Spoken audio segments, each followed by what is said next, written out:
All right. Hello, everyone, and welcome to the webinar on valuation of derivatives. So, a brief introduction about me, though for those who don't know me. So, Karan and I are actually partners in Peaks to Tails. And in Peaks to Tails, I teach quant finance, machine learning, market risk. Market risk is the one that is currently going, I'm taking as live on the weekends. And yeah, so I have done my BTech from IIT Kharagpur and my MBA from IMK.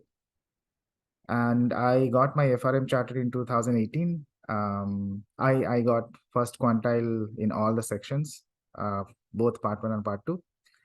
And this year also I got my CQF charter. I passed CQF with distinction. And personally, I'm highly passionate about valuation and risk models. So growing up, I became very much fascinated with physics and mathematics, and finally, I found a topic that is financial engineering, which is able to fulfill all my aspirations because I'm able to use everything that I learned back in engineering in finance. Okay, so that's probably enough about me. Now, today's topic is valuation of derivatives. I literally only have 2 slides, and this webinar will extend for about an hour, not more than that. If you have any questions regarding the syllabus or the modus operandi, duration, pricing, all those things, please reserve all your questions till the end of the presentation. We can take those afterwards. If you have any academic doubts during the lecture, then feel free to ask. Okay. All right. And here are the contact details that you can reach out to us if you have any questions. This is the website, www.peakstotails.com. This is our course portal. When you log in, you will find the detailed list of different courses that we offer. All right. Just a quick audio check. I hope I'm audible clearly to all of you.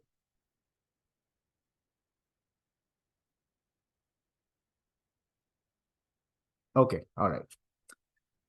Now, this valuation of derivatives module is actually being offered as part of this part of the market risk course that is currently ongoing. So right now we finished the FRTB guidelines, FRTB standardized approach, and the internal models approach. So that's covered till this point, including the simplified standardized approach that they have. So we covered all those using some examples. At this point, we haven't really talked about the valuation of derivatives and why that is important. I'll come to that in a second. So this would be a great point for new joiners. If you want to join market risk course, this will be a great entry point because we are starting the valuation of derivatives fresh. So yeah, this will be a very good point for if you want to join the course. This is a good point to join the course. Okay, so let's talk about the valuation of derivatives landscape.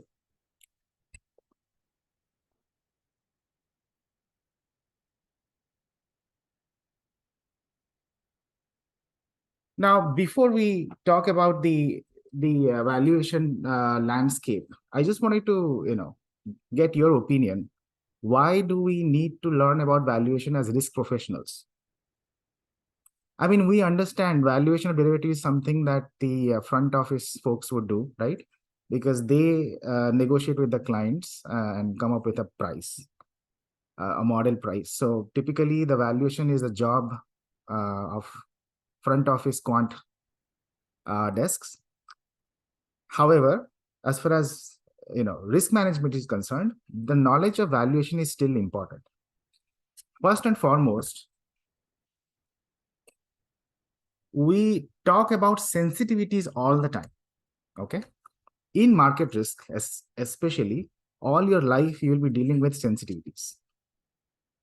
So we know these are called Greeks, option Greeks, but pretty much you can find sensitivities for any kind of instrument, starting with the simpler ones, linear instrument, forwards, futures, or the complicated ones, options, exotics, right? Now, why are sensitivities important for market risk? Well, if you look at the risk calculation, be it value at risk or expected shortfall, or even profit and loss attribution or back testing, right? All these calculations involve sensitivities. In the FRTB document, if you look at the standardized approach, they have given the risk aggregation formula. How do you go about aggregating risk within the bucket and then across the bucket to arrive at the final capital charge for market risk for the entire trading book? Everything they have given, okay? How the aggregation routine they have given, correlations they have given, risk weights they have given, right? The only thing that you need to do as banks is to calculate sensitivities and plug in to that aggregation routine, right? So that's why you need to know sensitivities. And trust me, in market risk, if you're appearing for an interview, you will be grilled on sensitivities. You should be knowing sensitivities like the back of your hand, okay? They might very well, give you a exotic a pricing function that you have never seen before. And then they might ask you to find out the different sensitivities, find out delta, find out gamma on the spot in the paper. Okay, I have seen this is the trend these days. They are asking you to derive the things in the interview itself. So you need to know sensitivities and Taylor series expansion. These are the critical tools for a market risk professional. Okay. Now, okay, we understand we need sensitivities. Fine. Why do we need valuation? Well, the answer is sensitivities is model dependent. Sensitivities are model dependent. What kind of valuation model do you have? Is it an analytical closed form valuation model like Black-Scholes? Is it a binomial tree? Is it Monte Carlo simulation? Is it finite difference?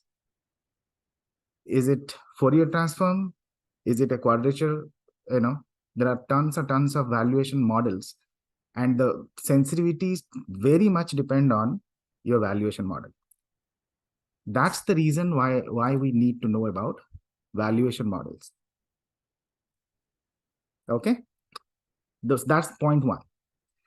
Point number two is the valuations that we are taught in popular certifications. I don't want to name them, but you can pretty much guess the kind of certifications that I'm talking about. The popular certifications that we have, we do valuation in a very, very kiddish way. We take toy examples, and most often than not, you find value of a derivative today. The questions are always like this. You are given, let's say, the stock price, the interest rate, the time to expiry, the volatility. Find the value of the call option today. Find the value of the put option today. If you are given the spot term structure, find the value of a forward today. Find the value of FRA. Find the value of interest rate swap today. But you need to do more. Why you need to do more? Well, if you talk about counterparty credit risk, okay, look at the picture on the right-hand side. If you talk about counterparty credit risk, we need to actually calculate the price of the derivative at every single point from today to expiry. And you end up getting an exposure profile. So the one that you're seeing is the exposure profile for an interest rate swap, IRS. Okay. And if you look at this picture, there are two main outputs. One is EE, which is expected exposure, and the other one is PFE, potential future exposure. EE goes into your CVA calculation, and potential future exposure goes into your EAD calculation for your default risk. Okay, and essentially, so if it's a 10-year swap, calculating value today, anyways, you find out the fixed rate in such a way that the value of the swap is 0 today. But given the term structure, you can definitely find value of IRS today at time t equal to 0. But that is not enough. You need the valuation at every single time point from now all the way up to expiry. And then you get these profiles. What is the average exposure? That is EE. And PFE is sort of a worst case exposure. Okay, something like value at risk. You need those data points. Okay, so that's for risk management, CCR, counterparty credit risk. Now the question is, how do you build it? You have to know the theory behind stochastic process, so you can simulate the underlier, and you can get the various price distribution at every single point from now till future. Okay, so these are the primary two reasons why you need to know valuation in today's world. And just because you are appearing for a market risk interview doesn't mean that they will not ask you about value, right? Today everybody expects everything, right? And it wouldn't be harmful to know about valuation. Valuation sits at the heart of quantitative finance, and everything kind of goes from there. Okay, any questions? Did you understand the two main reasons why we need to know our valuation?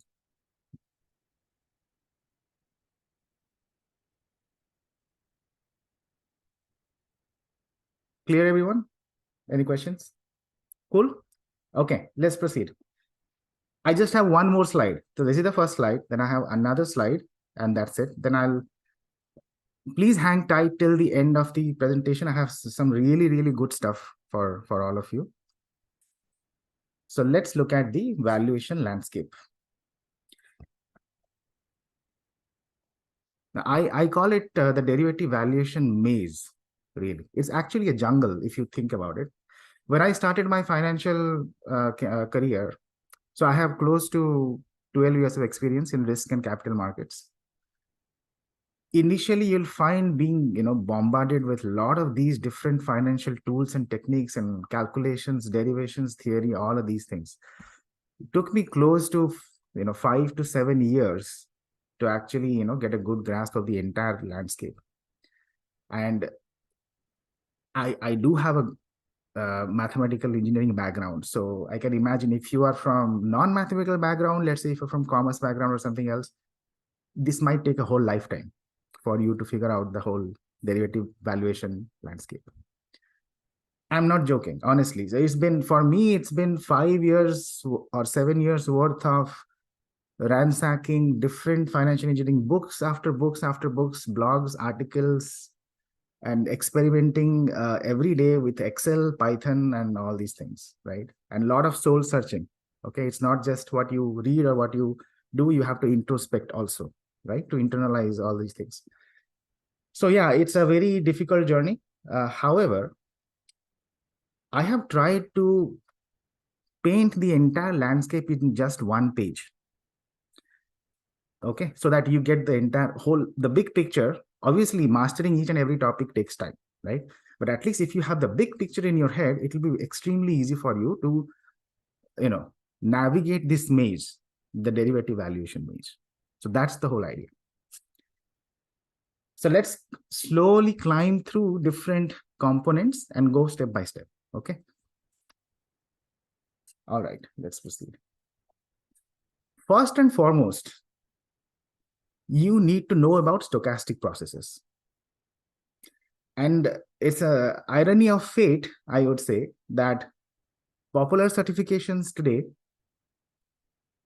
skip this particular section. You just learn a little bit about the stochastic processes. And is there maths involved? Yes, there is maths, there is calculus, there is probability, there is a special type of calculus called Ito calculus that you need to know. But conveniently, all these popular programs skip this entire section. And believe me, this is the first starting point. This is the first thing that you need to master, stochastic processes. There are very, very advanced concepts. We don't need to deal with everything. At least at a bare minimum, you need to know how does the stochastic differential equation looks like. Okay, why is a stochastic process? There is a drift component and there is a diffusion component. And then you see this dw. What is dw? Dw is called as a Brownian motion increment, or you can call it a Wiener process. It sounds scary, but trust me, you just need 4 to 5 hours investment to understand the big ideas of this particular topic, stochastic process and stochastic calculus. It's not scary. If you know calculus, there are a couple of tweaks and exceptions that you need to learn, and that's it. You will be able to understand stochastic calculus. I have no idea why this is avoided so much.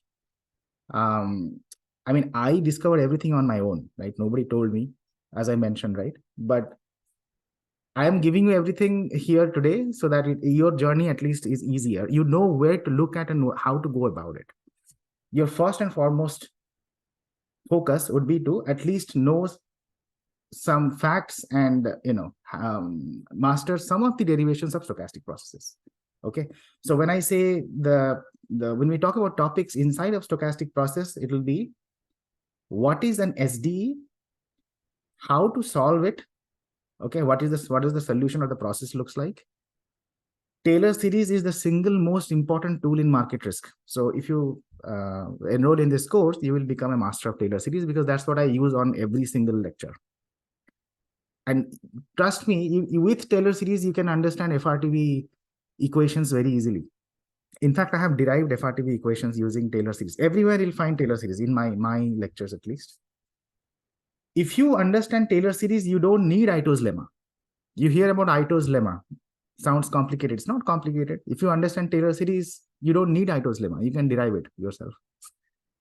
So the whole idea is going from SDE to the solution, and from solution going back to SDE. You go from SDE using a Ito integral process, and then from solution, you go back to SDE using Ito's lemma or Taylor series. That's it. To do this confidently, you need to know a few properties of Brownian motion. What is Brownian motion? What is the expectation? How do you calculate the variance, covariance? And there are few properties. I'll show you. The idea of Markov and martingale, these are important. And then a few exercises that you need to do on Ito calculus. That's it. Okay. Again, I said 4 to 5 hours investment, not more than that. But you need to know stochastic processes. There is no escaping stochastic process. All right. So that's step number 1. Step number 2 is to model the underlier. In all of these derivative landscape, what are derivatives? Derivatives are functions of the underlier. If the underlier moves, the derivative prices move. As simple as that. Now, you need to fit one of these different named stochastic processes that I've highlighted to the underlier. You have to assume that the underlier, in our case, let's say we're talking on equity. So stock price, S, that's my underlier. And that gives rises to many of these derivatives, forwards, futures, and we have options, different, all kinds of exotics, right? So if this is the underlier S, then you need to choose which stochastic process I need to use to model S. So here are some of the very popular, stochastic processes. One is arithmetic Brownian motion. We have geometric Brownian motion. Then we have constant elasticity of variance, EEV models, and Ornstein Uhlenbach or OU processes. And there are many more. This is not the end of it. We have, jump models, variance gamma models, other things. But these are at least the most popular ones. Now, let me ask you, which model do you think is normally used? Which stochastic process is normally used to model a stock price? All of you, please participate. Okay, everybody says GBM. Perfect. Geometric Brownian motion. Yes, that's the one that is used. But within geometric Brownian motion, you need to know a lot of things. How do you, go from the SDE to the solution? Number 1. Okay. Number 2, if I give you this geometric Brownian motion, if I am an interviewer, I'll ask this question. I'll give you this geometric Brownian motion. I'll ask you, give me the distribution of the stock price after 6 months. Give me the distribution of log of stock price after 6 months. Give me the distribution of forward price after 6 months. These are the questions I'll ask. And it is absolutely critical for you to understand these and calculate everything seamlessly. Okay. So that's the kind of clarity you need. All right. Okay, as you can see on the right hand side, we have what are the things you need to know? Stock SDE, how the SDE looks like. This is the SDE. These are the SDEs, okay? Stochastic differential equations. Why do we say differential? Because you see D everywhere. DS means change in S, okay? Is equal to some drift. Drift has this DT component. This is deterministic. And then we have the random component or the diffusion component that has this DW. Now, DW is the Brownian motion that I mentioned. This is the fundamental currency of modeling randomness. In all of stochastic process, we use DW. DW is just a normal distribution, that's all. A normal distribution. Because we need some randomness in our model, right? Stock price today is, let's say, $100. Tomorrow, we don't know what it will be, but tomorrow it's a random variable. How do we model that? Well, why don't you use the most popular random distribution, normal distribution? That's all. We use normal distribution to model. Not as is, there are some tweaks. You add some drift, you scale it to, suit your mean and variance needs, okay? All right, yeah, so you need to know SD solution, the transition density. Everybody says stock prices diffuse log normally. That transition density is log normal for GVM, right? You need to be absolutely confident. If on the spot, when somebody asks you, give me the transition density, you should be able to easily answer that question. How do you calculate expectation variance at different time points? Then parameter estimation. How do you go about fitting this mu and sigma? These are the parameters, right? How do you find the values of these two? That's parameter estimation. And then we have simulation. Okay, Monte Carlo simulation. I will show you examples of all of these, not everything, but at least some of the important topics in this slide today. So you can understand what are the different resources that we provide in this course. Okay, so understanding stochastic process theory, how to deal with SDEs and solutions in general. How do you go about handling the Brownian motion? And how do you go about calculating different moments and yeah, just going back and forth between these two. That's number one. Number two, use a named or a popular stochastic process to model the underlier. Step number two. All right. Step number three. What is step number three? Step number three is to understand the pricing theory, derivative pricing theory. On this, yes, the popular certification programs do a good, decent job explaining the theory. There are so much more. If you are interested in quant finance, there are a lot of other theoretical ideas. But the two main fundamental ideas in derivative pricing theory is based on, so actually it's one fundamental idea. It's called no-arbitrage. No-arbitrage. That's the single most important idea of derivative pricing. Okay, so there are two ways that you can go about pricing derivatives. One is called replicating portfolio. So in replicating portfolio, essentially you look at one option as a combination of bond and stock. Okay, bond and stock. Option partly behaves like a stock because obviously it depends on the underlier, right? So option partly behaves as the stock and partly behaves as the bond because there is always a time value of money. In any financial instrument, you have some time value of money because there is a cash flow happening at expiry in future. So you need to find the present value. So at every single point in time, we can represent an option as a combination of stock and bond. What is the proportion you choose in which you need to mix them together? That proportion keeps changing every time. So that's called as a replicating portfolio strategy. Okay, you synthesize the option artificially by combining stocks and bonds. And then we have another idea called as delta hedging strategy. These are not like radically different. They are the same, but the approach is a little bit different. In delta hedging strategy, what we do is we will consider a portfolio by combining the option and we'll short some amount of the stock so that overall portfolio is risk-free. Okay, option behaves like the stock. So long on option and short on, let's say, the underlier. You find out the right amount of units of the underlier such that the overall portfolio is risk-free. If it is risk-free, then it should behave like the bond. it should grow at a risk-free rate. So that's another idea. Both are similar ideas, but yeah, the approaches are a little bit different. Okay, so that's another idea. The third approach is risk neutral valuation, which is the most popular approach. Essentially, you take expectation under risk neutral density. Value of a derivative is the expectation under the risk neutral density. Okay, and there is a lot of theory behind it, how we arrive at that particular formula. Okay, so yeah, I mean, you have some idea of this. This is popular derivative pricing theory. Once you understand this theory, there are really two main pricing equations that come out of this argument. Okay, the first one is called the PDE, partial differential equation. This V that you see is the value of the derivative. And other things are, have the natural meaning. So T is time, R is risk-free rate, S is it should be capital S. The underlier, sigma is the volatility of the underlier. And yeah, that's pretty much it. So you get a differential equation, a partial differential equation.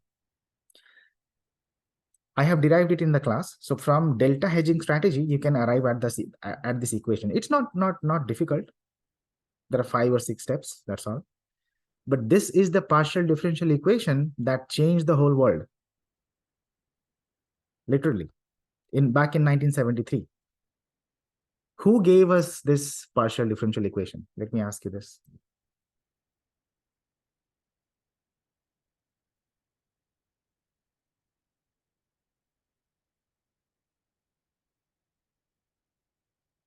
This differential equation came in 1973, and the folks who came up with it won the Nobel Prize, not immediately, but I think in 1995 or 7 or something like that. Yeah, Black-Scholes, yes, correct. So this was the Nobel Prize winning equation. All right. So that's one pricing equation. The other equation that comes out of this argument is the one that I mentioned, expectation under risk neutral density.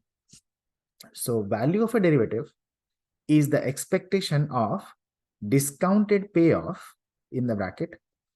The one thing that you have to consider is this Q. Q stands for risk neutral density. You cannot assume the stock price grows at a rate mu. Mu is the real world growth rate or real world drift. So if you take historical stock price data and you take the returns, calculate the mu, the average. That is not something you can use. Okay, you have to modify this equation. Instead of mu, you need to use R. See, in the PDE also, there is no, where is mu? There is no mu. There is sigma, but there is no mu. From the delta hedging strategy, it's so beautiful. Actually, when you derive using delta hedging strategy approach, the mu actually cancels out. It drops off completely. So you end up with this equation that is devoid of mu. You only have R. Similarly, there are other arguments out of which you can derive this particular equation. There is something called as fundamental as theorem of asset pricing. Okay. So with that, we arrive at this framework, which is expectation under risk neutral density. As I mentioned, it is the expectation, which is average of this guy. This is discounted payoff. But the density for expectation, you need density, right? It's an integral. So the density that you need to calculate the expectation, that density will come from this GBM because the stock price follows GBM. Remember, with this, you can always calculate the transition density. The only caveat is this Q means use risk neutral growth rate, not real world growth rate. So instead of mu, we replace basically mu by R. That's the only difference. And then you take expectation. Okay. So these are the two fundamental pricing equations that govern the derivative valuation landscape. All right. Okay. This is a probabilistic idea because you are calculating expectations. So you need values and densities. And this, the other one, PDE, there is no randomness, nothing. It's just a differential equation. Physicists deal with differential equations their whole life. Okay, we have lots and lots of differential equation in physics. Starting with the simplest one, which is Newton's second law, right? Force is equal to rate of change of momentum. Simple differential equation. That's an ordinary differential equation. This is a partial differential equation because you're taking partial derivatives everywhere. Now, partial differential equations are abundant in physics. If you look at waves or heat, the way heat propagates through materials, or if you look at fluid mechanics, you'll find these differential equations. Now, this is a simple differential equation, honestly. It looks complicated, but compared to the ones that are used in physics, this is actually very easy.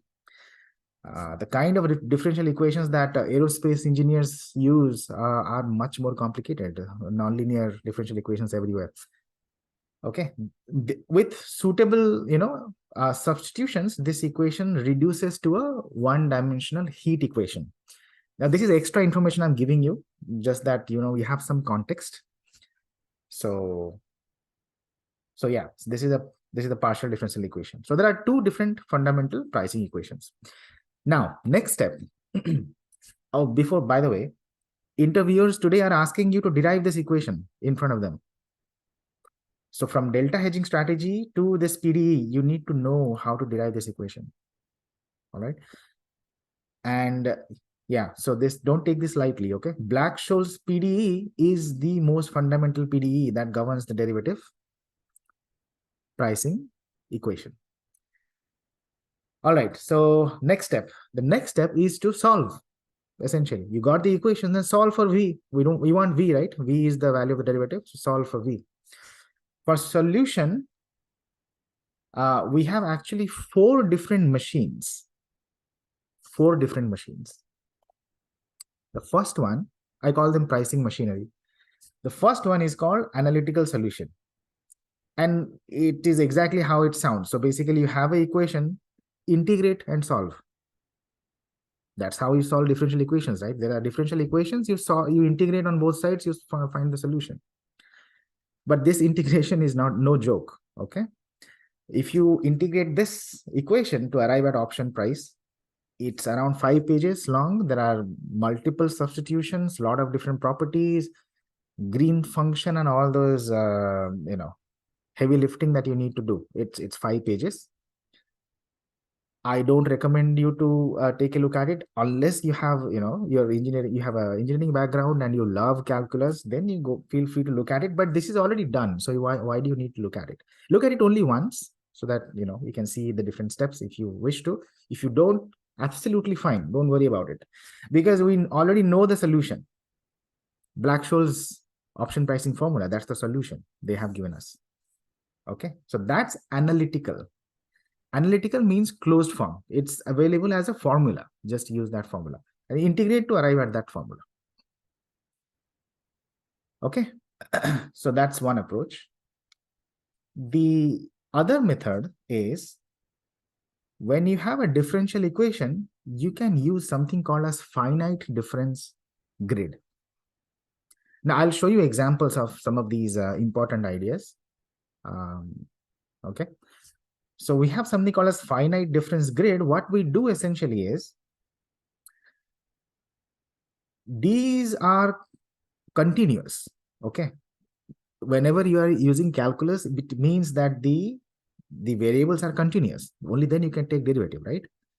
But we replace these continuous maths with discrete points. So we look at various points in space-time grid. Here we have no space, we have stock price. So stock price is like space and time is the time. So in that stock price versus time space, we look at various different points. You can see there is a small diagram here. And then at each and every point, we start marching down the grid using this equation.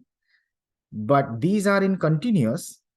So we replace these using finite differences. You can calculate derivatives using finite differences. So I have some examples I'll show you. There are I don't know if you have heard, if you know this, but let's say, for example, if you want to calculate delta, there are three methods: forward delta, backward delta, center delta. Okay. Similarly, I think these formulas are there in the other courses that we do.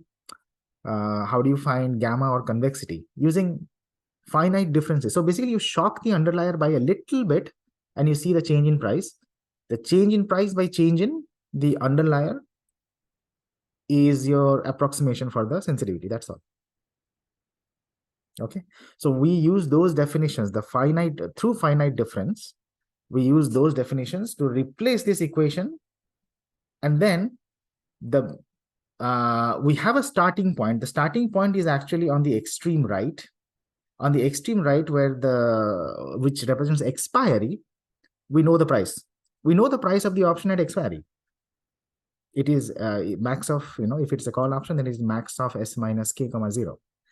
And then we start marching down the grid from right to left with the help of this equation, but all of these derivatives are replaced by finite differences. And that's all. I'll show you an example later on. I'm just giving a high-level idea at this point, but this is a very well-known established method in physics or engineering, for that matter, to solve partial differential equations using numerical methods. This is a numerical method, okay? Because we are using finite differences. All right. So basically, those are the two treatments you can do with this differential equation. You solve it analytically, or you use finite difference. Now, there are two other methods. The one is binomial tree, and I'm 100% sure all of you are pretty familiar with binomial tree. So that uses the second idea. We calculate the price using expectation, and we ensure that in the tree, the underlier actually grows at the risk-free rate. Question to you: how do we ensure that in the binomial tree, the underlier grows at risk-free rate? Remember, the second pricing formula totally depends on an expectation of the discounted payoff, but the density at which the underlier grows is the risk-neutral density, right? In binomial tree, when we construct the tree, we ensure that the stock price grows at risk-free rate. How do we ensure that?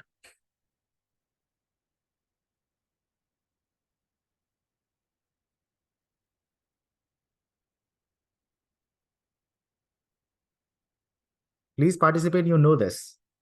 And these are the questions that will come in the interview.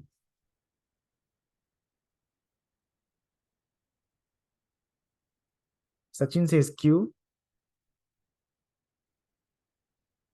Yes, that's correct. So we use risk-neutral probabilities. We alter the probabilities. Okay. We alter the up and down movement probabilities in such a way that the overall growth rate is risk-free rate. Okay. We play with the probabilities. That's what we do. All right. So those are called as risk-neutral probabilities. That will enforce risk-neutral growth, or growth rate equal to R, essentially. Okay. So that's binomial tree. Now, the last one is Monte Carlo simulation. We use the same pricing function, which is expectation under risk-neutral growth. And as I mentioned, in Monte Carlo, what you need to do is take this equation, which is the GBM, find the solution of S using Ito integral. You find the solution of S. Then you simulate various paths of S. What are the different values that S can take by using random numbers? Essentially, you will be drawing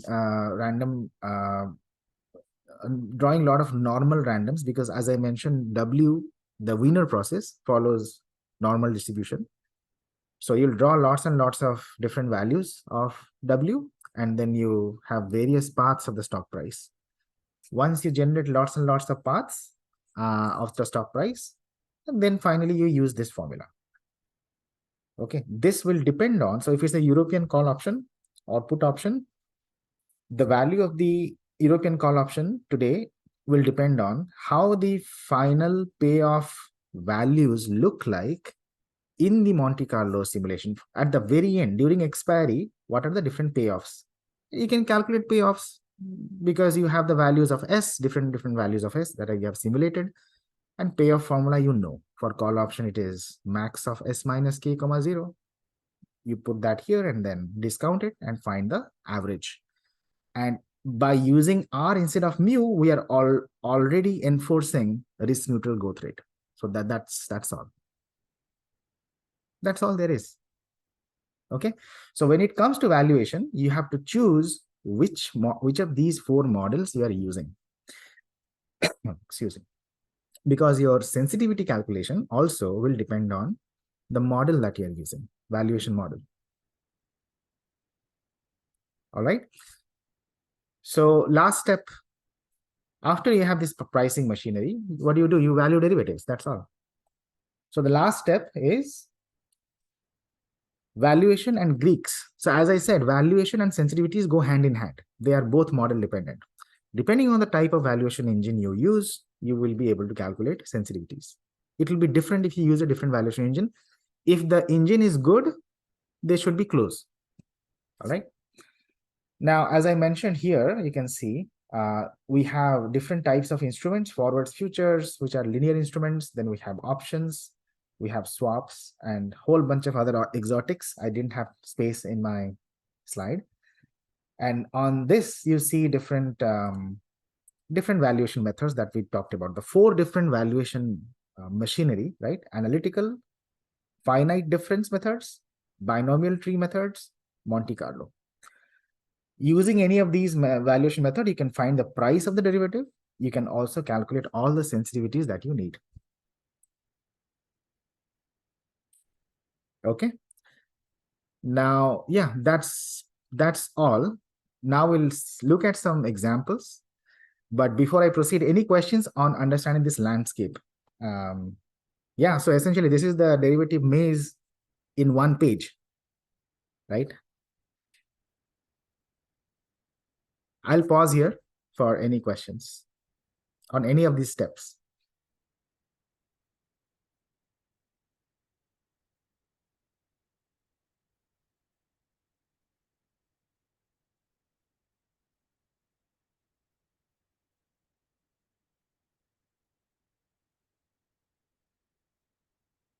No questions? Either is it going above the head or you guys are understanding everything? Not sure which one it is, but if you can tell me, I'll understand. Avishek has a question. Which is the best pricing machinery in industry? Absolutely no way to answer that. Because depending on the situation, you adopt a different machinery. Right? So I'll give you some more flavor. If there are, okay, analytical formulas are the most convenient because you have a formula. Just use the formula. Even if the formula is half a page long, that is still preferred because it is the fastest and the most accurate, right? Unfortunately, we don't have analytical formulas for a lot of these exotics. For European call option, put option, yes, Black-Scholes is there. Forward futures, yes, analytical formulas are there. But if you go to exotics, like let's say barrier option or other kinds of compound option or other things, there are no analytical formulas. There are approximate analytical formulas, but then there is a trade-off. Do you want to sacrifice accuracy for speed? That's the question. Okay. So this is the fastest and most accurate, but if there are approximations, then there is a problem. Okay. Finite difference grid are very fast because everything is deterministic. You don't have to generate any random number. These are very fast and also very accurate. The only problem is if the derivative depends on multiple underliers. Beyond 3 underliers, it becomes problematic. The equations become really, really large and there is a maintenance headache. It's very easy to commit errors, okay? So FD grid is brilliant if you have 1 or 2 underliers. But beyond that, it becomes a nightmare. But you'll get speed and accuracy. In fact, there is another advantage. Okay, so I'm talking about valuation. I'll talk about Greeks after this. Okay.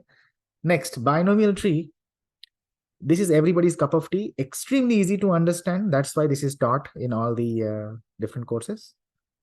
But it is very much restricted. Restricted in the sense, you only have two possibilities of the stock price movement. At any point, it can only either go up or go down. That is not the true picture. Okay. It severely limits your ability to find out, prices or even Greeks at different points that are not part of the tree. Because at a given point, you can only move up or down by a factor that is U and D, if you remember.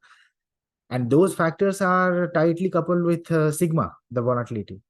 There is nothing in between. So that severely limits my flexibility when I'm talking on binomial tree. However, this is still used in industry for, because of its simplicity.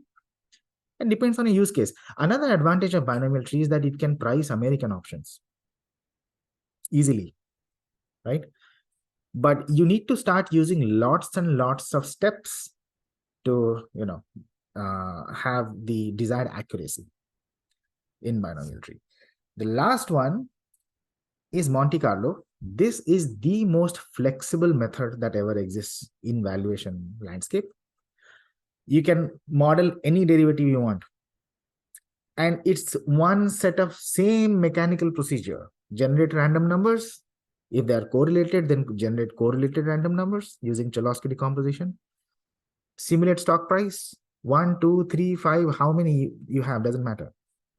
And then you have all the different simulated paths. You can price any exotic you want because you have price points at every single time point. So you can price them. Only drawback is computational cost.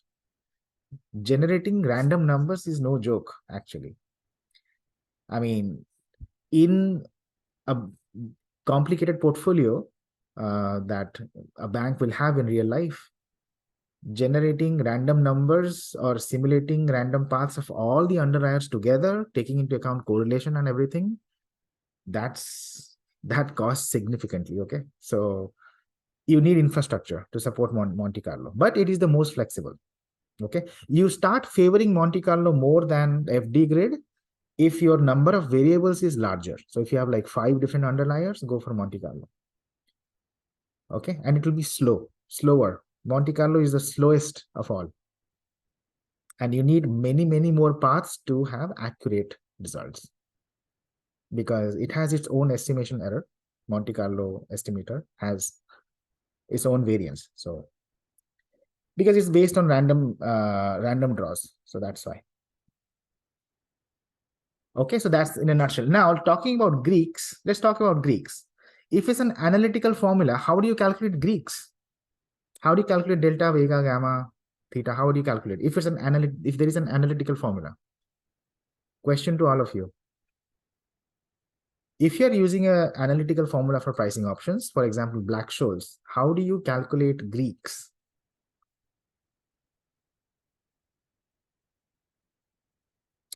Answer is partial derivative, exactly. You differentiate. You have the function in front of you. You know how to take derivatives, right? Take derivative. That's correct. If you have FD grid, so for all of these, actually, for the rest, you use finite difference to calculate the different sensitivities. In FD grid, the other advantage that this FD grid gives us is that the sensitivities are right there in front of you in the grid. Okay, since you have the whole grid in stocks, price and time space, you can easily calculate the delta, gamma, and theta sensitivities. Because for finite difference, you need stock price in neighboring points, which you already have, a stock price and option price. Just take the difference and find the ratio. That's all. Everything is there out in front of you. So that's one more advantage of FD grid. Okay. Similarly, in binomial tree, you do have sort of like a FD grid. I mean, different points at different times, you have different value of the options in front of a tree, but it has limitations because you don't have the flexibility to find out the sensitivity at any given stock price. Okay, because it only models two possibilities, up and down. So what you do in the middle. So to calculate delta or gamma using binomial tree, you have to just reconstruct the tree again by shocking the underlier and then find out the difference. I will show you everything, don't worry. And then in Monte Carlo, it's the same story. You price the derivative using Monte Carlo simulation with the initial stock price, let's say $100.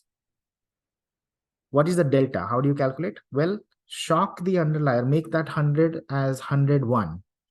Redo the entire Monte Carlo simulation again, find out the new option price, and then take the finite difference. So new option price minus old option price divided by change in stock price. That's the delta. The only thing that you have to remember in Monte Carlo is you have to use the same random numbers.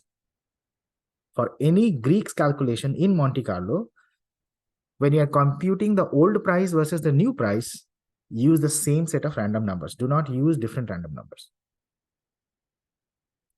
That's it. So that's the Monte Carlo is the costliest one. Takes time, it's slow. Okay, so that wraps up the discussion around different pricing schemes and what are their advantages versus disadvantages. Okay, so if you have no other questions, I'll just quickly show you what are the resources that you will get in our module. Yeah. So nobody asked me what these represent, these icons that I have. Well, as you can tell, for every single topic, you have the theory. So let me open that and see everything is clickable. So yeah, I think I missed that. So this one is about stochastic process. And I wrote this up. This is my own language. And you can see there are pictures and description and not math that is intimidating, right? Normally, if you open up any stochastic calculus book, first 2 pages, if you read, it will repel you like anything because they use these heavy notations and theorems. That is a big turnoff. So yeah, I have written it in a way that actually talks to you. So it's a very easy read, and there are pictures that you can look through it. So properties of Brownian motion, how they look like, and things like that. So that's the PDF. Okay. Let me go back. Then you have, so this is basically practice or target practice. So if you go here, you have questions and answers.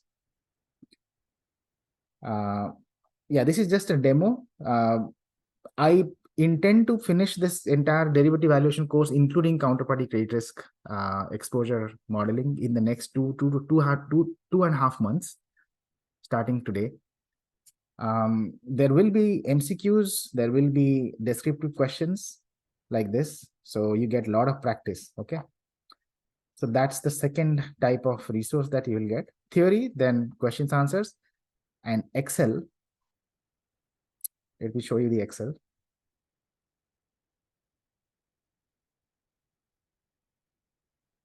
This is one animation that I did for scaled symmetric random walk. It's part of the theory, all part of the stochastic process theory. And you can see the animation and the numbers all dynamic. Okay, so I'm just increasing the number of steps of the scaled symmetric random walk, and overall you can see it mimics a Brownian motion. But this is in discrete, it's not continuous. On the right-hand side, you can see the final distribution is like a normal distribution. So Karan and I actually make every attempt to ensure that your journey is easy in form of creating as many Excels as possible, because people learn in very different ways. Those who are very good with engineering and maths, they will love analytical solution, right? Formulas, derivatives, integration, they will love that. I am one of them, okay? But there are people who have obviously different background, different types of training. So they prefer numbers more than formulas. For them, we have Excel. So you can just see all the numbers in front of you and play with it. So that's the Excel files that we have. Now let's go to, let's say, geometric Brownian motion. In GBM, as I mentioned, right, you need to know about different transition densities, how to calculate expectation, how to calculate variance, how to simulate, right? So this is the evolution of stock price, okay? This is the solution. Remember that in GBM, you saw the SDE. This is the solution.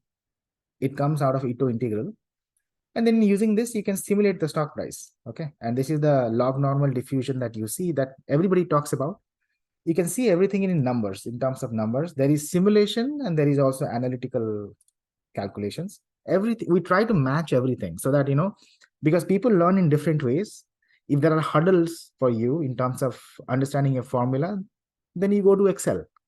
See the analytical formula, see the simulated calculations, and they're all matched. So that gives you a comprehensive understanding, right?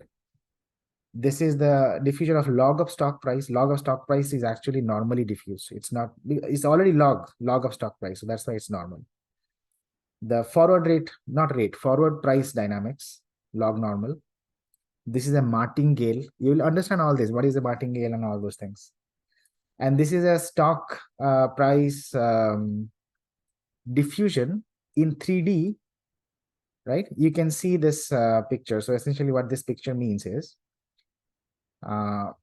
in the beginning, let's say the value of the stock price was 90. So after 3 months, you would expect a log normal density around 90, but it will be concentrated because you have only given 3 months for it to diffuse. The more time you give, the more higher and higher dispersions you get.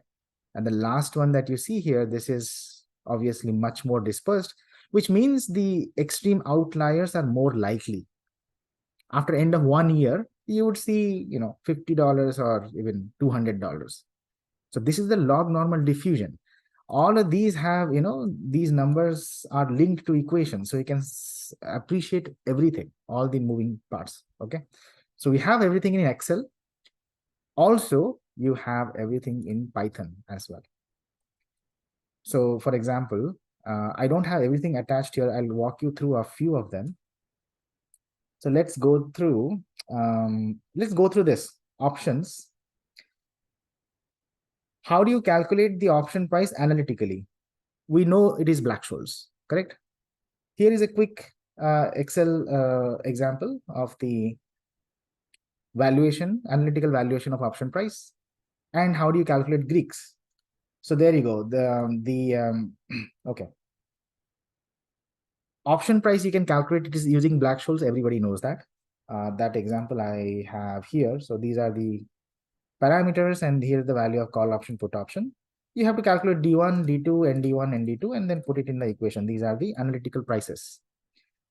For delta, gamma, theta, vega, rho, there are closed form formulas because it is an analytical framework. So you take partial derivative and there are formulas so here are the formulas. These are the formulas. I took it from Wikipedia, but using formulas, you can calculate the Greeks.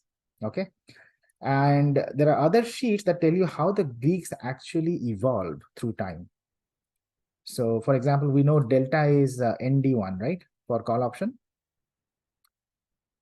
If there is the time to maturity is 1 year, then the delta looks like this. On the x-axis, I have different stock prices. And you can actually play with it and see how delta becomes more and more steep as you approach maturity.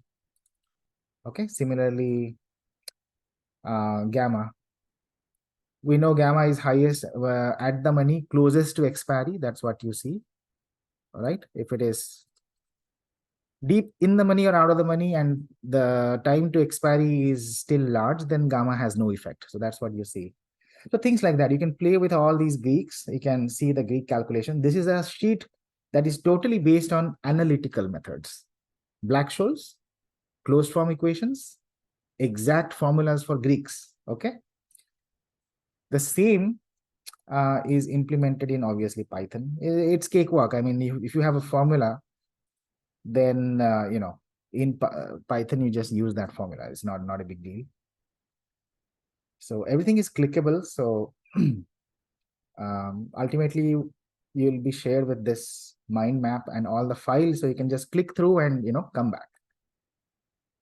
So these are the values we derived, right, in the Excel. $10.45, delta, gamma. Again, using the same closed form formulas, nothing else. But it's in Python. That was in Excel. This is in Python. Okay, let me close this. Now going back, let's talk about binomial tree. Once you're able to compare all these methods for the same set of values, you'll have an understanding like nobody else, right? And you are fully equipped to do anything you are asked to. Excel, Python, maths, anything you can do. This is a binomial tree with 9 steps, right? These are the initial parameters. 9 steps, call option, and the price is 10.64. We know binomial tree is not accurate. The more steps you get, the more accuracy you'll get.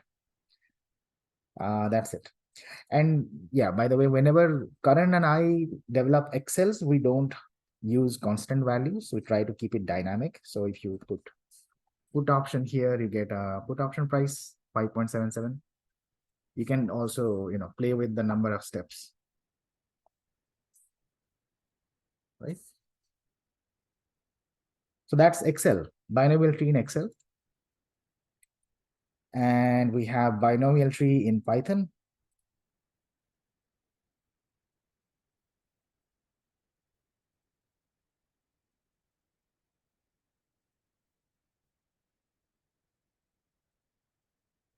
This is the function, binomial tree option price. You just put these values in the function, it gives you the answer. What kind of option? Number of steps, interest rate, sigma, initial stock price, time to maturity, strike price. This is the only extra ingredient you need. How many steps? Is it 2-step binomial tree or 3-step or 5 steps or 1,000 steps, whatever. Here are the parameters, and then you call the price. It's 10.64. Exact same implementation in Excel, same implementation in Python. Right? And then you can calculate delta, gamma, vega. So all I'm doing is for delta, see, shock the spot price minus the old option price with the original stock price divided by change in stock price. Just calling the function 2 times. That's all. With the shocked underlier, the original underlier, take the difference. That's the change in option price divided by the change in stock price. That's delta. Similarly, there are formulas for gamma, vega. Also, you can do the same thing, shocking the sigma.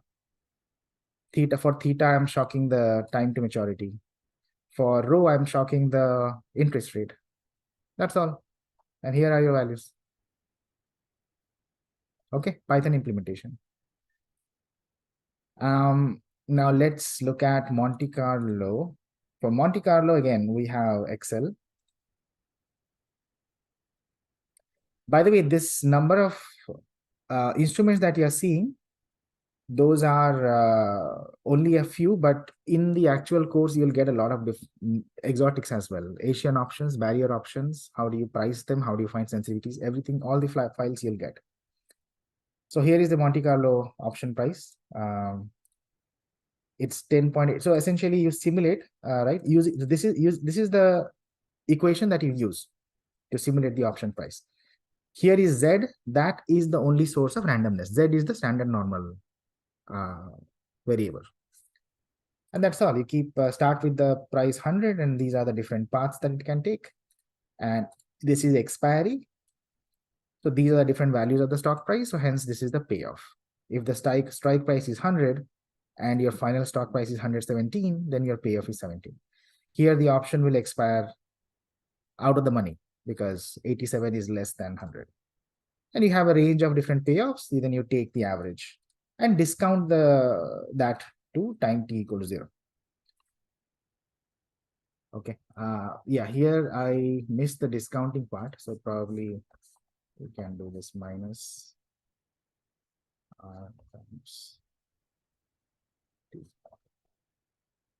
Okay, 10.16. That's the, so it's random, right? So if I press F9, it will generate different numbers.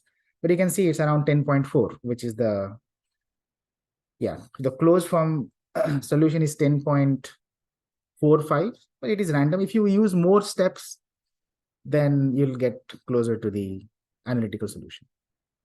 Okay, so that's Monte Carlo. And same Monte Carlo in Python as well.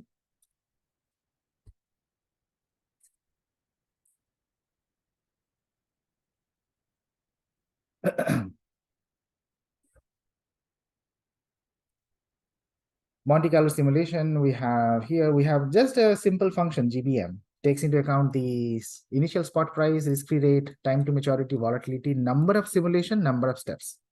These are the Monte Carlo specific ingredients that we need to give. And just five lines, that's all. And here are the parameters. This is the entire stock price grid that we saw in Excel. That's is in Python. And here are various simulation paths. I have plotted the first 100 simulations. And okay. And then you find the price of the option by inputting the various parameters. So for call option, it is 10.44. This is the Monte Carlo price. Okay, different model. Similarly, you can find delta gamma also using this Monte Carlo pricing engine. All you need to do is call the pricing function, Monte Carlo pricing formula, by passing a shocked underlier minus the original one, where you don't have the shocked. Then divide change in option price divided by change in underlier. That's give you Monte Carlo delta. Okay, and please remember, as I mentioned in the Monte Carlo simulation, this is important. You need to keep the random numbers the same. So you're pricing it twice, right? With the original stock price and in the new stock price. In both these pricing, you need to keep the set of random numbers the same. This will enforce that. And if you see the delta, vega, gamma are exactly very, very accurate. In fact, it's the same as the analytical solution. Okay. So that's Monte Carlo for you. And then finally, we'll look at finite difference. That might be new to most of you. Look at finite difference. I have, in fact, implemented finite difference in Excel also.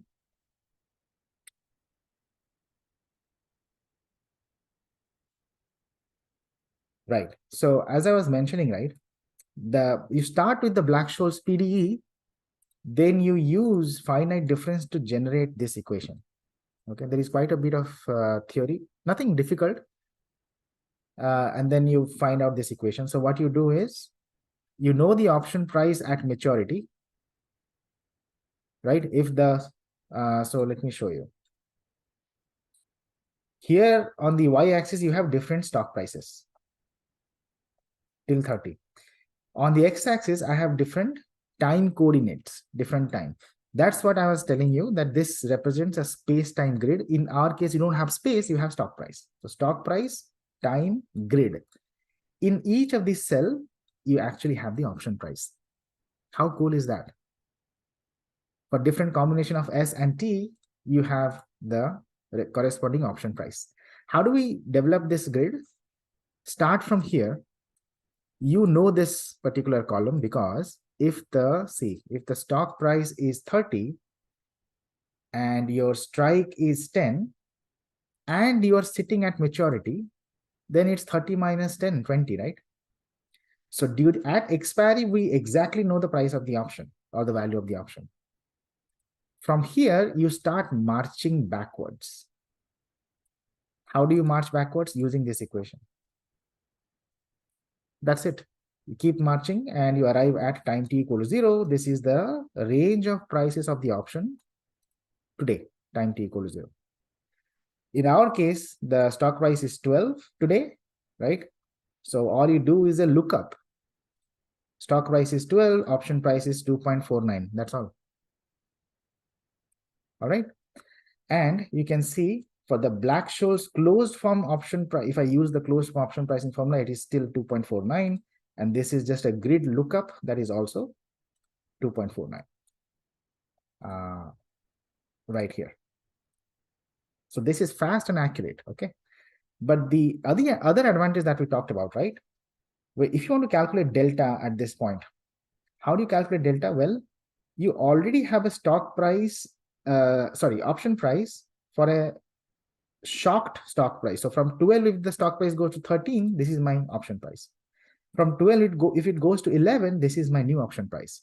You already have everything available calculated in the grid, right? So the delta value would be, you can calculate delta using 3 different methods: forward delta, backward delta, center delta. I'll tell you the center delta because that is most accurate.